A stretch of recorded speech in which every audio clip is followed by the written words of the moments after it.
이번 시간에는 선포하고 기도한 대로 될 것을 믿어야 기적을 체험한다라는 제목으로 말씀을 전합니다. 예수를 믿고 예수를 듣고 사치사진 예수로 태어난 성도는 이제 예수님의 인생을 살아가는 것입니다. 예수께서 자신의 주인으로 역사하시는 것입니다. 갈라디아서 2장 20절을 보면 내가 그리스도와 함께 십자가에 못 박혔나니 그런즉 이제는 내가 사는 것이 아니요 오직 내 안에 그리스도께서 사신 것이라. 이제 내가 육체 가운데 사는 것은 나를 사랑하사 나를 위하여 자기 자신을 버리신 하나님의 아들을 믿는 믿음 안에서 사는 것이라 그랬습니다. 예수를 믿는 순간 십자가에서 다시 죽고 예수로 다시 태어난 것입니다. 이제 내가 주인이 아니요 내 안에 주인 오신 예수님이 주인이 있습니다. 그러면 모든 것을 주님에게 물어보고 행해야 되는 것입니다. 율법주의자가 되지 말고 성령이 이끌림 받는 복음주의자가 되어야 됩니다. 율법을 초등학문이라고 그럽니다. 갈라디아서 4장 9절 이제는 너희가 하나님을 알 뿐 아니라 더욱이 하나님이 아신 바 되었거늘 어찌하여 다시 약하고 천박한 초등학문으로 돌아가서 다시 그들에게 종로를 하려 하느냐 그랬어요. 우리는 예수를 믿고 죽고 예수로 다시 태어난 성령이 인도받는 하나님의 자녀들입니다. 이제 성령이 지배받고 성령이 인도받고 성령이 깨닫게 하심을 따라 인생을 살아야 되는 것입니다. 이제 복음주의자가 되어야 되는 거예요. 글로 써서 쓴 걸 보고 사람에게 가르침받아 따라가는 게 아니라 여러분 듣고 자신 이제 성령이 주인 되었으니까 성령의 지배 인도받는 사람이 되라 그 말이에요. 하나님의 자녀는 하나님께서 가지고 계신 권능을 가진 자들입니다. 이것도 복음 성령으로 거듭나야 깨닫는 것입니다. 분명히 요한복음 1장 12절 영접하는 자, 그 이름을 믿는 자들에게는 하나님의 자녀가 되는 권세를 주셨으니 말씀하셨습니다. 오늘날 종교개혁자 마틴 루터에게 학생들이 찾아와서 물었습니다. 선생님, 어떻게 하면 그렇게 많은 사탄의 시험과 유혹을 쉽게 이길 수가 있었습니까? 루터는 이렇게 대답했습니다. 사단이 내 마음의 문을 자주 두드리면서 문을 열라고 소리칠 때가 있다네. 그럴 때마다 내 마음에 계시는 예수님이 나가셔서 문을 열어주시지. 그리고 마귀가 예수님에게 이 집 루터가 살고 있죠 하고 물으면 예수님은 그래 과거에는 루터가 살았지만은 이제는 내가 주인으로 살고 있지. 그렇게 대답하면 귀신은 놀라가지고 한 길로 왔다가 7길로 도망을 친다고 말씀하신 겁니다. 내가 시험을 이기는 방법은 바로 이기라고 말한 것입니다. 루터가 한 말이에요.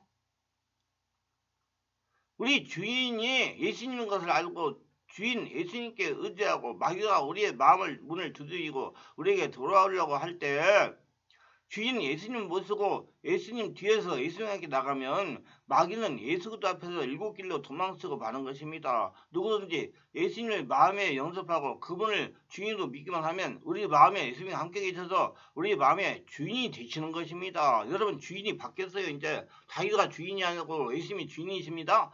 주인 되시는 예수님께 무엇인지 물어보고 행해야 귀신이 떠나가는 겁니다. 성령의 깨닫게 하심과 인도를 받으라는 것입니다. 하나님의 말씀도 성령으로 깨달아야 됩니다. 예수님은 성령을 더불어서 우리 함께 계시는데 하나님의 성령이 이제 우리 마음에 내주하시고 우리를 붙들어 주시는 것입니다. 영원히 함께 하십니다. 고린도서 1장 22절 그가 또한 우리에게 인치시고 보증으로 우리 마음에 성령을 주셨느니라. 하나님의 성령은 우리를 돕기 위해서 하게 하신 것입니다. 하나님이 살아계시며 하나님의 권능이 있고 하나님의 권능을 가지고 선포했을 때 기적이 일어난다는 걸 알고 깨닫게 하시기 위해서 우리 속에 와 계시는 것입니다. 하나님의 성령은 어머니와 같은 영이신 것이죠. 어머니가 자녀를 돌볼 때 얼마나 따사로운 손길로 자상스러운 마음으로 자녀를 돌보니까 바로 하나님의 성령은 예수님과 똑같은 보혜사로서 우리 어머니와 같은 심정으로 우리를 붙들어주어 돌봐주시는 것입니다. 성령은 우리를 돕기 위해서 우리 함께 계시고 우리 안에 계신 것입니다. 그것도 그냥 손님으로 하게 계신 게 아니라 주인으로 하게 계시면 주인으로. 그래서 똑바로 알고 성령 하나님을 주인으로 모시고 주인이 깨닫게 하심을 따라 주인이 감동하시는 대로 선포해서 하나님의 축복 속에서 날마다 살아가시기를 바랍니다. 우리 눈에 안 보여도 바람 같은 우리와 함께 계시고 우리 속에 와서 계신 것입니다. 그것도 주인으로 계신 것. 성령은 인격을 가지고 계십니다. 따뜻하고 사랑하는 인격을 가지고 우리를 붙들어주고 돌봐주시는 영이신 하나님의 쓴 것입니다. 성령은 하나님과 예수님과 교통을 끊임없이 인도해 주시는 것입니다. 그래서 우리에게 하나님도 알게 하시고 예수님도 알게 하시고 알게 하는 역할을 하시고 그 하나님과 예수님이 주신 권능을 사용하기도 하시는 겁니다. 그래서 성령 세례받고 충만 받는 것이 가장 기본적인 것입니다. 우리의 관심사를 하나님 아버지에게 두게 하십니다. 예수님을 사랑하게 만듭니다. 아버지의 사랑과 예수님 은혜로 살 수 있도록 성령은 자꾸 우리에게 영감을 주시고 계시를 주십니다. 그 가르침을 주시는 인도해 주시는 겁니다. 그대로 우리가 계시받고 가르침 받은 대로 선포할 때 기적은 일어나게 되어 있습니다. 요한일서 4장 13절에 그의 성령을 우리에게 주심으로 우리가 그 안에서 거하고 그가 우리 안에 거하시는 줄 아느냐 그랬어요. 성령께서 그 안에 아버지 하나님을 모시고 오시고 예수님을 모시고 오심으로 성령을 인정하고 하나님과 모셔드리고 의지하면 성령 안에서 아버지가 나타나시고 우리 주 예수 그리스도가 나타나시고 하나님의 권능 모든 것들이 나타나시고 하나님의 축복이 나타나시는 것입니다. 그래서 예수님께서 왜 고통을 당하셨는가? 나 가난을 청산하시기 고통을 당했구나. 이제 예수님의 인생을 다루니 나는 가난을 청산하고 부자로 살아야 되는 걸 알고 하나님께서 주시는 일을 해가지고 부자가 되는 겁니다. 이제 우리는 예수님의 인도를 받아야 됩니다. 주인이신 예수님에게 매사를 물어보고 행해야 됩니다. 모세가 이스라엘 백성을 애굽에서 이끌고 광야와 행진할 때 독단을 하는 것을 보았습니까? 매사를 하나님께 물어보고 행했다는 걸 잘 아실 것입니다. 이렇게 함으로 영이신 하나님과 교통하여 모세가 영적인 상태가 되었다는 것입니다. 그래서 하나님의 모세 보고 온전히 하나님을 쫓았다고 그랬어요. 순전한 사람이라고. 우리가 여기서 바르게 알아야 할 것은 하나님이 영이십니다. 영이지만 살아계십니다. 안 보이지만 살아계신 하나님은 믿는 자를 통해서 역사하십니다. 영이신 하나님과 통하려면 인간이 성령으로 충만한 영적인 상태가 되어야 합니다. 하나님과 같은 영적인 상태, 성령으로 충만한 상태. 그래서 성령을 세우고 성령 수만 받을 때 하나님과 교통하고 하나님께 주시는 것들을 누리고 살 수가 있는 겁니다. 그래서 대적기도나 선포기도 할 때 성령이 지배하려 하라고 하는 겁니다. 성령이 지배하여 영적인 상태에서 선포하고 명령할 때 귀신이 물러가는 겁니다. 왜 그래요? 아까도 설명했어요. 4차원의 귀신이 5차원의 성령의 역사가 내 안에 지배해가지고 그 권능이 선포되니까 4차원의 귀신은 떠나가야 되는 것입니다. 모세는 항상 성령이 지배하여 있었습니다. 왜냐하면 하나님과 대면하여 대화를 했기 때문입니다. 그래서 출애굽기 33장 11절에 증명된 말씀을 보면 사람이 자기의 친구와 이야기와 같이 여호와께서는 모세와 대면하여 말씀하시며 모세는 진으로 도나오나 눈이 아들 젊은 수정과 여호수아는 회막을 떠나지 아니하라 그럽니다. 자, 모세는 영이신 하나님과 친구처럼 얘기했습니다. 여러분 옛날에 구약시대에 죄인이 하나님 만나면 어떻게 돼서 죽었어요. 근데 모세는 하나님과 대화하고 말해도 안 죽었어요. 그만큼 온전히 하나님 나라가 됐다는 것이 성령으로 충만했다는 거예요. 사람이 자기의 친구와 이야기같이 여호와께서 모세가 대면하여 말씀하셨다고 합니다. 그래도 모세 안 죽었어요. 모세가 광야 40일 동안 장인 이드로의 대릴사유가 되어서 하나님만 찾아가 보니까 자기가 할 수 있는 것이 하나도 없다는 걸 발견한 겁니다. 그래서 광야 훈련이 중요한 거예요. 그래서 회개하면서 하나님을 찾다가 보니까 하나님과 대면하는 영의 사람으로 변한 것입니다. 하나님과 대면해서 죽지 않는 사람이 된 거예요. 하나님은 우리가 모세와 같이 하나님과 대면하여 이야기하는 영의 사람들을 되기로 합니다. 근데 우리가 여기서 발휘해야 될 것은 하나님이 원하시는 수준이 되기 전에는 하나님이 우리에게 예배하신 축복을 풀어주시지 않는다는 것입니다. 그렇게 말로 떠나라 해도 우리 문제의 역사는 귀신은 떠나가지 않습니다. 알아야 돼요. 근데 여기 보면 그 여호수아가 회막을 떠나지 않고 있었다고 그래요. 근데 여호수아가 왜 그런지 아세요? 모세가 하는 걸 다 보고 자기도 하나님과 대면하여 대화하는 사람이 되려고 그렇게 한 겁니다. 여러분 그 믿음을 보시고 그렇게 하려고 노력하세요. 그래서 여러분 사람이 말로 귀신아 떠나가라 가나나 떠나가라 해도 우리 문제의 역사는 귀신은 떠나가지 않습니다. 왜 그래요? 귀신은 4차원의 초인적인 존재, 우리는 3차원이기 때문에 반드시 성령으로 충만한 하나님과 대면하는 하나님의 계시를 받고 하나님의 깨닫게 하심을 받고 따라가는 그런 성령의 사람이 되어야 그때 5차원의 초단적인 역사로 귀신이 떠나가는 겁니다. 그럼 어떻게 해야 될까요? 성령의 세례받고 성령의 지배의 문제가 해결될 때까지 대적해야 되는 것을 선포해야 돼요. 악을 쓰라는 것이 절대로 아닙니다. 막 소리 지르지 마세요. 소리 지른다고 되는 게 아니에요. 그냥 떠나라 해도 되고 떠나라 숨만 쉬고 기도만 해도 떠나요. 성령의 지배하여 하나님에게 끊임없이 물어보면서 하나님께서 주시는 지혜 말씀을 영에서 나온 권위는 영에서로 대적하는 것은 말을 해야 돼요. 계속 하나님께서 물어보면 선포기도를 하니 자신의 영적인 상태가 들어가는 겁니다. 그러므로 선포기도를 몇 번 하고 안 된다고 포기할 것이 아닙니다. 될 때까지 하는 거죠. 하나님은 자꾸 찾으면 만난다고 그랬어요. 그래서 예레미야 29장 12, 14절 너희가 내게 부르짖으면 내가 와서 기도하면 내가 너희들의 기도를 들을 것이요 너희가 온 마음으로 나를 구하면 나를 찾을 것이요 나를 만나리라 그랬어요.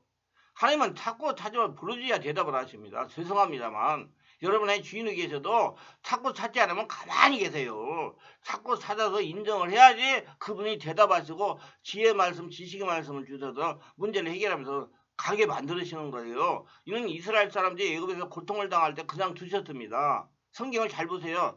그러나 부르짖어 기도할 때 듣고 돌보시는 하나님입니다. 출애굽기 2장 23절 25절 열흘 후에 애굽 왕은 죽었고 이스라엘 자손은 고된 노동으로 말미암아 탄식하며 부르짖으니 그 고된 노동으로 말미암아 부르짖는 소리가 하나님께 상달된지라. 탄식하는 소리가 누구를 찾아서 하나님을 찾았어요. 너무 고통스러우니까 종사하는 게 힘들으니까 하나님이 그들의 고통소리를 들으시고 하나님이 아브라함과 이삭과 야곱의 새로운 그의 언약을 기억하사 하나님이 이스라엘 자손을 돌보셨고 하나님이 그들을 기억하셨더라 그랬어요. 여러분 자꾸 찾아야 하나님이 응답하십니다. 그냥 이스라엘 백성이 배가 불러가지고 아무 문제없이 잘 지낼 때는 하나님이 응답하지 않았어요.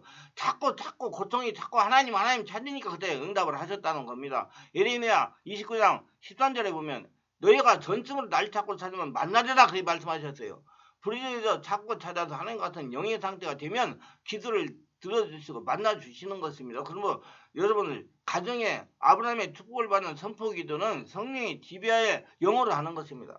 내가 성령으로 변하여 영적인 상태가 되면 아무리 문제가 커도 문제가 되지 않습니다. 왜? 누구 문제니까? 하나님의 문제니까. 여러분 앞에 지금 예수를 믿고 지금 천성을 향해서 걸어가는 길에 있는 모든 문제는 예수님의 문제입니다. 왜요? 여러분들 예수 믿고 죽고 예수로 태어나가지고 성령이 지배진다는 예수님 주인을 모시는 사람들이기 때문에 그래서 여러분 자기가 문제 해결하는 거 아니에요. 이제 하나님이 해결하시는 거예요. 그걸 믿음을 가지셔야 돼요. 자꾸 자기 문제를 가라고 생각하고 이 사람 저 사람 쫓아다니면서 꼭 세상에 그 어렵고 힘든 사람들이 무당한테 가서 쪼가리 앉아가지고 무슨 소리 듣듯이 그런 식으로 신앙생활 하지 말고 이제 성령으로 충만한 에 대해서 기도하세요. 그럼 하나님께서 지혜 말씀과 지식 말씀을 주셔서 그 문제대로 순종할 때 해결해 주시는 것입니다. 왜? 하나님의 문제이기 때문에.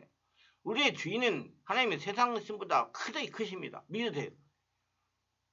그러면 질병을 치유하는 선포기도가 중요한 것이 아니고 가난을 청산하는 선포기도가 중요한 것이 아니고 말씀과 성령으로 변하는 것이 중요합니다. 그래서 하나님은 뭐라고 하세요? 그런즉 너희는 먼저 그의 나라 의를 구하라. 그리하면 모든 것을 너희에게 더하시라. 마태복음 6장 3절에 말씀하셨습니다. 할례라가 되면 다 된다 이 말이에요. 모든 것이 하나님의 주인이 되면 다 된다 그 말이에요. 자신만 말씀과 성령으로 충만을 받아 하나님 나라로 변화되면 백정백승하는 선포기도가 되는 것입니다. 전승하는 선포기도는 자신이 성령으로 세례받고 성령으로 충만하고 성령으로 변해가지고 성령 하나님과 같은 영적인 상태에 되는 겁니다.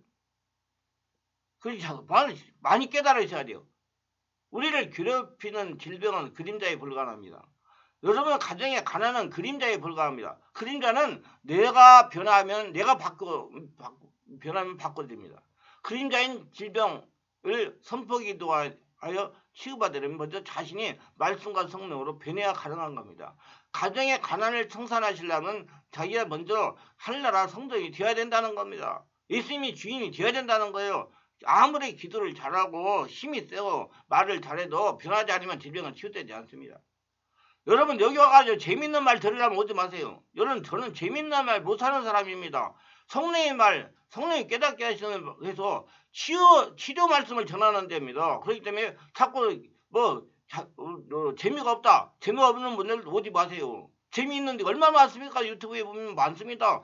거기 가서 들으세요. 여기는 재미있는 말 전하는 게 아니고 사람을 변화시켜가지고 하나님의 축복 속에서 권능 있는 삶을 살아가도록 변화시키는 바꾸는 말씀을 전하는 겁니다. 그 때문에 괴로울 수가 있어요.